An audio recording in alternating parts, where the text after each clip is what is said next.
Back in the 90s and 2000s, Disney Channel was making some original movies that were family-friendly and entertaining. Not like the mid-level trash they're churning out now, these were genuinely silly but wholesome productions that had a special charm to them.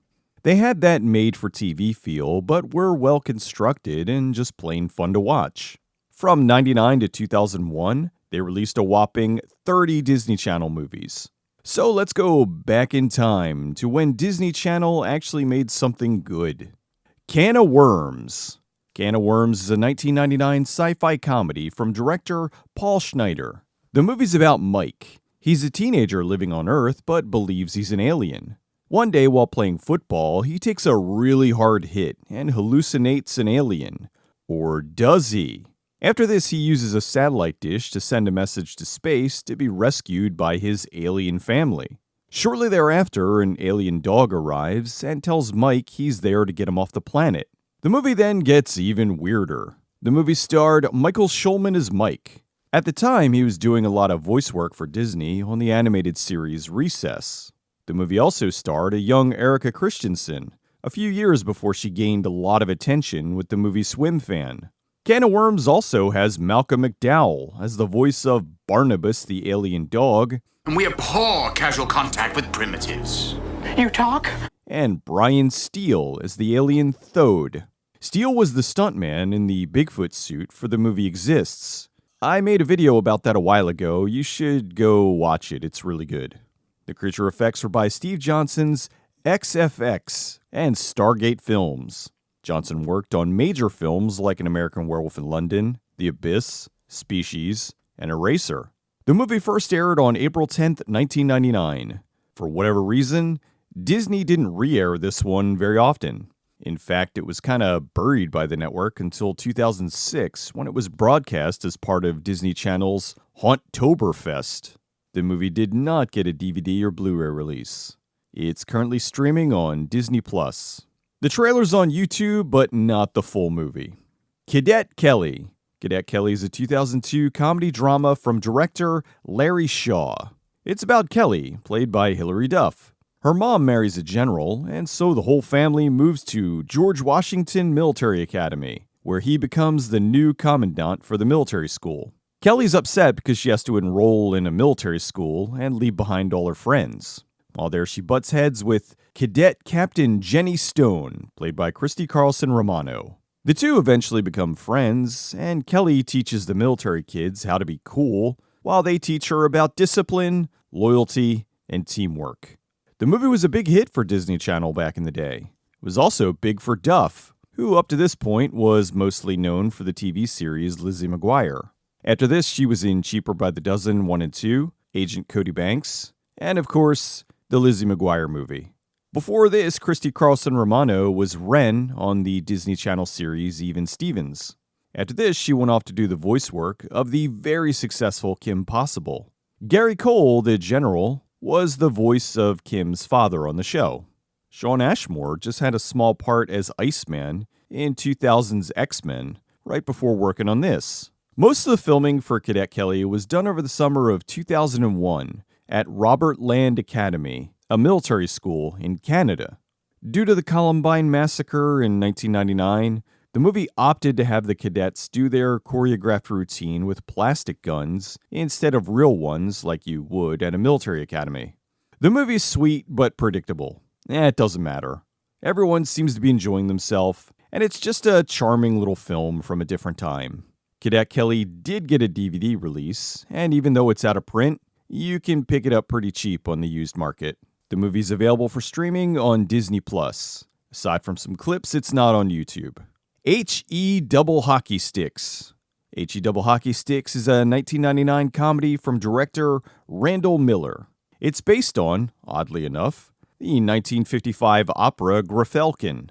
This is one of those extremely weird Disney Channel movies that they most likely would not do today. For those not familiar with the euphemism, it's a way that grade school kids used to say hell. In the movie, Satan sends an apprentice demon to Earth to steal the soul of a young hockey player. He does this by offering him the ability to be the youngest hockey player to win the Stanley Cup. All this will cost is his soul. The movie has a very good cast. Will Friedle as Grifelkin the Demon, Matthew Lawrence as the hockey player Dave, a pre-Bring It On Gabrielle Union as Gabby, Tyler Labine as Mark, and Rhea Perlman as Ms. Beelzebub, the Devil. I don't know hockey that much, but apparently there were some real NHL stars that had cameos in the film. The movie's genuinely silly, and we get to see lots of Will Friedle having fun and mugging for the camera. The movie premiered October 3rd, 1999 on The Wonderful World of Disney on ABC, and later on Disney Channel. Showing how neutered Disney has become, the film is not available to stream on Disney+. Bunch of babies.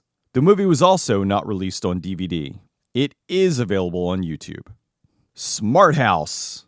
Smart House is a 1999 sci-fi comedy from director LeVar Burton.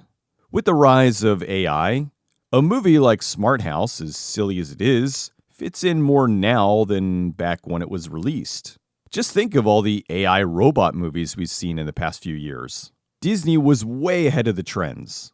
Anyway, the movie's about Ben. He's a 13-year-old kid dealing with the untimely death of his mother. He enters a contest to win a smart house, and after he wins, he and his family move in. The house is run by virtual assistant Pat, an acronym for Personal Applied Technology.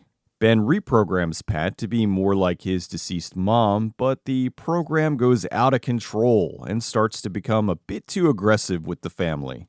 While the movie doesn't get crazy like the AI pleasure bot movies like Subservience, it does go a smidge off the rails.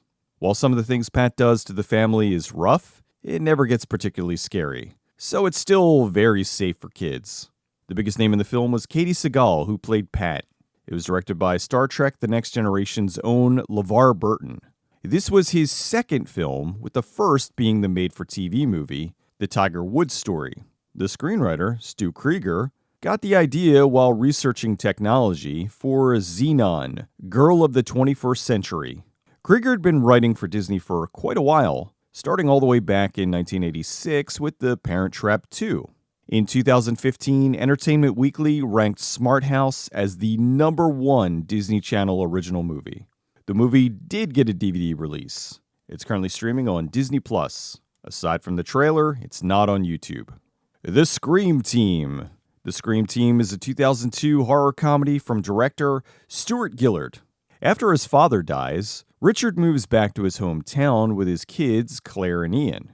While the father is getting some business sorted, the kids discover a ghost depot, where the ghosts go on their way to the other side.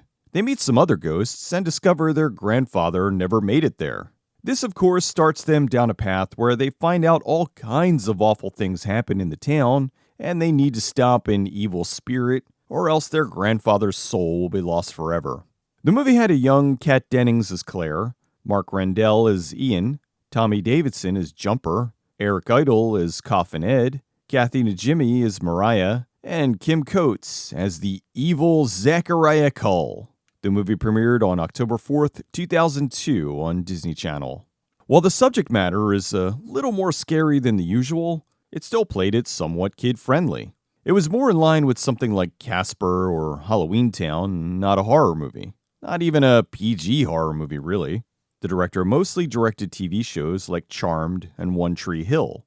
However, he started directing movies all the way back in 1982 with Paradise. He directed the very funny Disney theatrical movie Rocket Man and the not-so-great Teenage Mutant Ninja Turtles 3. The Scream Team is an enjoyable entry in the old Disney catalog. The movie's available for streaming on Disney+. It's not on YouTube. Current Disney Channel movies absolutely suck. I think the last one I liked was Cloud 9 back in 2014. Now they're just remaking their old better films like Under Wraps, doing other remakes like Adventures in Babysitting or Freaky Friday for the 4th time, doing live-action versions of superior animated shows like Kim Possible, or cranking out an endless parade of lifeless sequels like Descendants and Zombies. Things just used to be better. If you want to see the bonus 6th entry, as well as the ability to be able to vote on future entries, please consider joining my Patreon. One of these films is this week's bonus entry. Thanks for watching, everyone. I'll see you next time.